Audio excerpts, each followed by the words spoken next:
V Gates. My name is Third, and me, my wife, and our 5 kids all live in this room.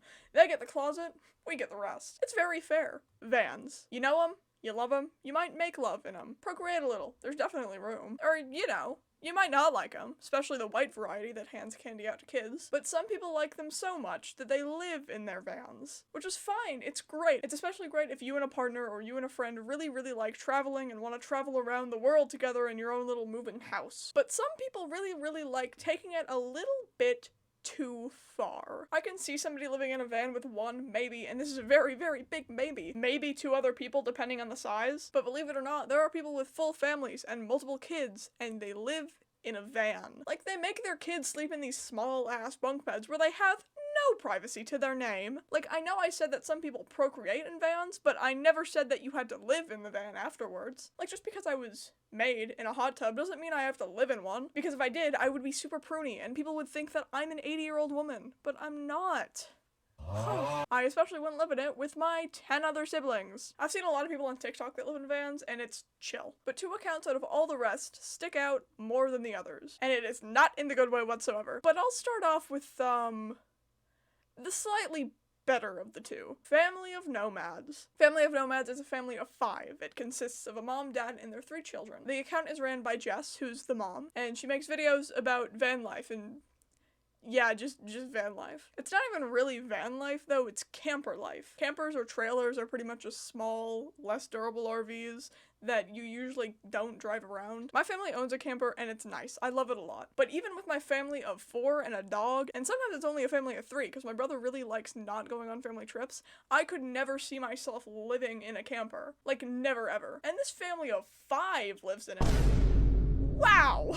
The video you might know them from is this video. For Addison's 15th birthday, the only thing they wanted was to go to a hotel. Listen, I can understand wanting to go to a big fancy hotel with amazing food and a pool. Like for vacation. Like for example, Wisconsin Dells. I've been to Wisconsin Dells before. It's really fun. There's good food, there's good water parks, there's cheese. But if all your kid wants for their birthday is to go to a hotel, and by the looks of it, it's not even a fancy one, then you should probably ask yourself why. Is it because, oh, I don't know, they don't have any privacy at all? Is it because, maybe because their room isn't a room at all?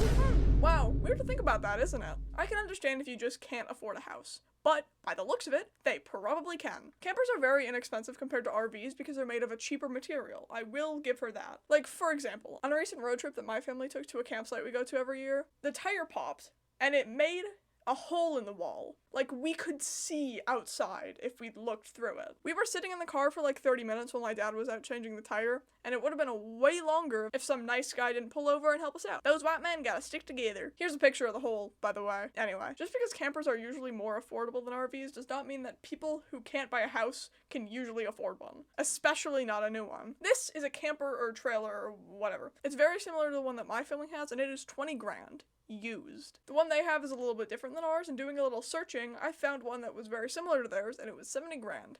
Used. If you have a family of 5, and you can afford a $70,000 camper that you can live in, plus gas and like food and stuff, then there's a very big chance that you can afford a house, even just a small one, because even a small one is probably going to be bigger than that camper. Something else that this family posted and has since deleted is a video about Addison, the kid from before. They had to be put in a hospital because their mental health was bad. Now, I don't want to try to educate people on how to raise a child because I don't know if you can tell, I don't have any, but I am one, so I should probably know at least a little bit about it. If you have a kid or kids, something that you should not do is stick a camera in their face from a young age. You might be saying, oh, but Third, are you sticking a camera in your face?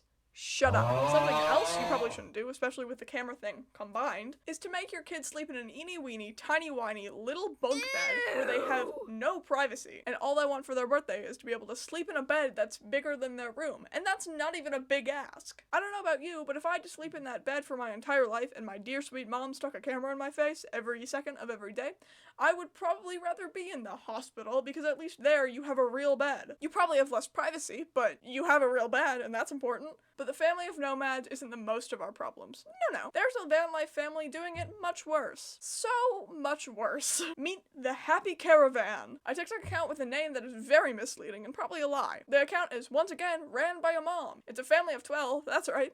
12 that sleeps in a 30-foot camper. I will say, my camper isn't 30 feet. It's a good bit less. But 30 feet for a family of 12 is unbefucking-leavable. You probably heard about them through this video. We sleep in the trailer. This is where the little girls sleep. It used to be a table, but it converts into a bed. Here's the couch and Noah's sleeping on it. Here's where Enoch sleeps. Here's Elijah. He has a top bunk. And down here are Pearl and Naomi. Here's where Josiah sleeps. This is where Moses sleeps. This is where Mommy and Daddy sleep.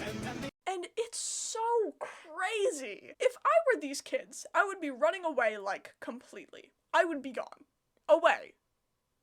Fully. I would run for the hills, okay? I'm not an expert on kids, I know, but there is no way in hell that your kids should be sleeping on a floor or a table that turns into a bed. In my camper, my dog sleeps on a table that turns into a bed. And that thing is not comfortable whatsoever. Especially if you have the money for a house, you know? Like, that is no way to live at all. And the crazier part is that the parents get their own bed. They get a full bed to themselves. And poor little Enoch, poor sweet innocent Enoch, has to sleep on the floor. But at least he gets more room on the floor than literally anybody else besides the parents, who, again, and it sucks that I have to point this out more than once, are able to sleep in a bed like a real one. But not the kids, no. These kids are gonna grow up and go to their college dorm, and they're not gonna want to leave. Once summer break starts, the parents are gonna call them and say, oh my god, it's summer break, you can finally come home. And that kid is gonna say, no thanks. And then they're gonna hang up the phone and they're gonna go party or whatever college kids do. I can only imagine these kids in therapy that they're probably gonna need. Yeah, so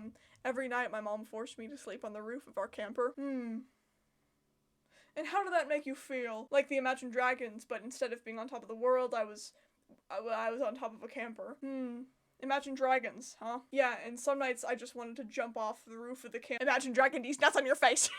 Sucker! Okay. Earlier I did lie a little bit. They do live in a house, technically. If you go to their account now, it's just a lot of house and music content. The reason they were in the camper to begin with was because there was a family road trip from San Diego to San Francisco. A trip that, according to a Google search, is roughly 500 miles. Like, last year, me, my mom, my cousin, and my aunt all went on a 520-mile trip to get my cousin's new dog. We slept in a hotel for one night.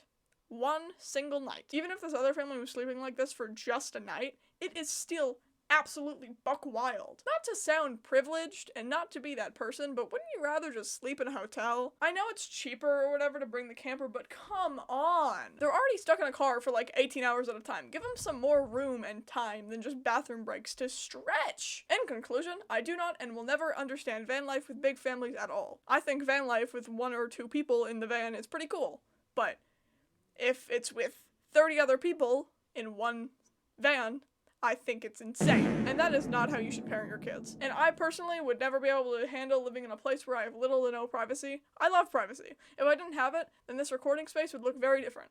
Like, it would literally look like I was in a cabinet. If you guys enjoyed this silly little video, push the buttons. You know the ones. No, not the dislike button, the other one. There we go. Yeah. And do you mind maybe clicking that little red subscribe button too? Thanks! It helps me out a lot. Once I get to 100 subscribers, I'm gonna make some kind of food because I'm very bad at it. Horrendously, actually. So, yeah, subscribe to see that.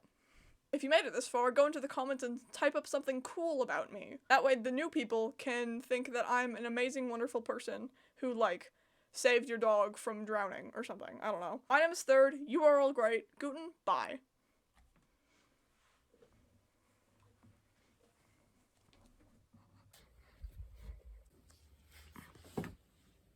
Good morning, Sleepy Peepee.